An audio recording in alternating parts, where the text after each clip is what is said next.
This is the world's longest bridge over water. Its 9,500 concrete pillars support 4 lanes of high-speed traffic along a mind-numbing 23.8 miles or 38.3 kilometers. All of this a mere 15 feet or 4.5 meters above a shallow estuary lake.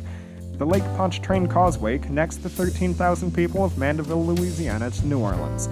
For 116 years, people would take a ferry or drive around the lake. Today, this marvel of engineering cuts the drive from Mandeville to Bourbon Street from 56 minutes down to 43 minutes, costing $580 million in today's money to save 13 minutes for 13,000 people? Surely there's more to it than that. Alright, this seems like a simple question, but what is a bridge? Obviously, this is a bridge, and this is a bridge, but why do I ask? We can all agree on what is normally a bridge, but it gets tricky when looking at the longest, shortest, and other outliers. Merriam-Webster says it's a structure carrying a pathway or roadway over a depression or obstacle. In this case, we'll get picky about whether a bridge is the part over an obstacle, whether it's the whole structure, and whether a tunnel can be part of a bridge. While the Lake Pontchartrain Causeway is the longest bridge in the United States at 23.8 miles, China might take issue with me calling it the world's longest. When the Chaozhou Bay Bridge was finished in 2011, it spanned 16.1 miles or 25.9 kilometers over the bay. However, its other viaducts and structures over land brought the total length to 26.5 miles or 42.6 kilometers, a bit longer than the Lake Pontchartrain Causeway. Guinness World Records addressed this controversy by dividing the superlative into 2 categories, continuous and aggregate lengths over water. Similarly, the Hong Kong-Zhuhai-Macau Bridge is 34 miles or 55 kilometers long, but that includes the main 14.2-mile bridge span, a 4.2-mile tunnel, and 15.8 miles of link roads on either end. I'll explain what a causeway is later, and I'll also share a song about it at the end of this video. First, what inspired this causeway, and why go to all this effort to save 13 minutes for a bunch of Louisianans? People have long dreamed of making it easy to cross Lake Pontchartrain. In the early 1800s, Bernard de Mérigny, the founder of Mandeville, founded a ferry service. Mandeville became something of a weekend destination for workers from New Orleans. In the 1920s, ideas were floated to build artificial islands in the lake connected by a series of bridges. This would have been funded by selling real estate on the islands. But the causeway as it exists today was proposed by Ernest M. Lebb Jr., president of the Board of Commissioners of the Port of New Orleans. Try fitting that on a business card. Built by the Louisiana Bridge Company, the first causeway was simply a 2-lane road elevated above Lake Pontchartrain. It cost $46 million in 1956, equivalent to $390 million in 2023 dollars, and the project also included multiple approach roads. The second parallel span, opened in 1969 at a cost of $30 million or $190 million in 2023 dollars.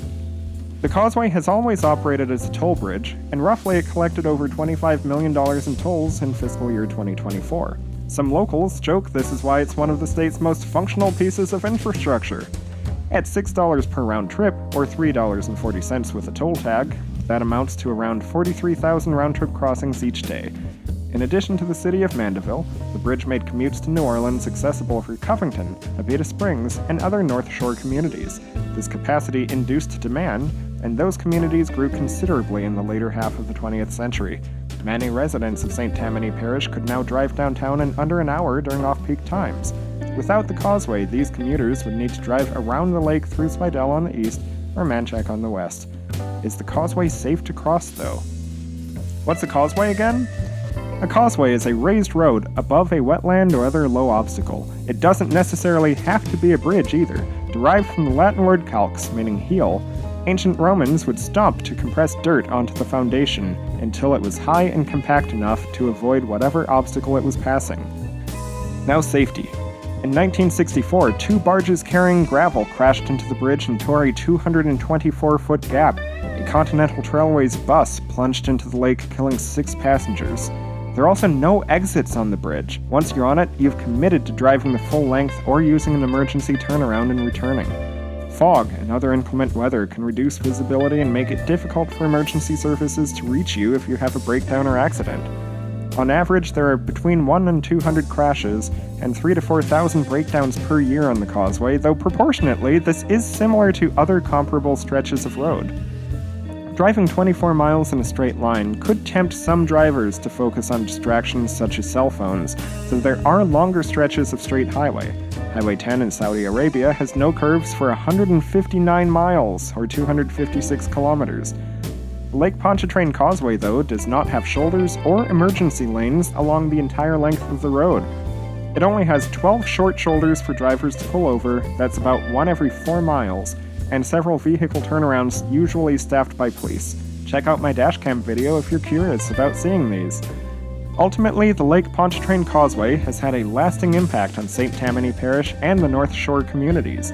The entire region is more interconnected, communities sprang up as they were brought into the metro area, and the causeway has inspired at least one song. There is a bridge in New Orleans that spans Lake Pontchartrain. 24 miles feels like eternity, but you've got so much to gain.